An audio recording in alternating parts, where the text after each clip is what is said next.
Petaby. This video illustrates how REconverge recognizes events and qualifies those events. First, REconverge will process a history of raw events. These raw events will naturally cluster into groups of like events. Once we have identified these clusters of like events, we can separate the events and derive signatures by which each cluster can be identified. We then compare each cluster to a set of high-value and a set of low-value indicators.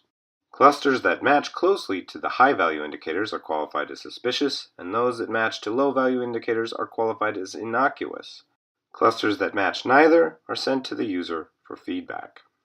A user will qualify the cluster as suspicious or innocuous. Once that cluster is classified, we can mine that cluster for new indicators.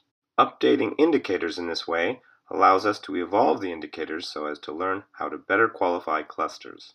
From this process, we can recognize suspicious clusters as well as identify new clusters and send them through the learning process. Current results for 1 million web events is about 1,000 total clusters, of which 80% is identified automatically. These are an example of a suspicious cluster in red and an innocuous cluster in green. If we look at a time period for REconverge, we can examine what clusters were identified and qualified.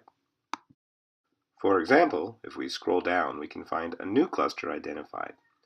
This new cluster has a signature including GET, HTTP, and DB, and was classified innocuous.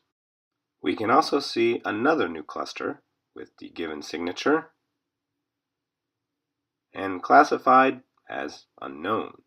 And finally, for this demonstration, another new cluster with signature and the classification of suspicious.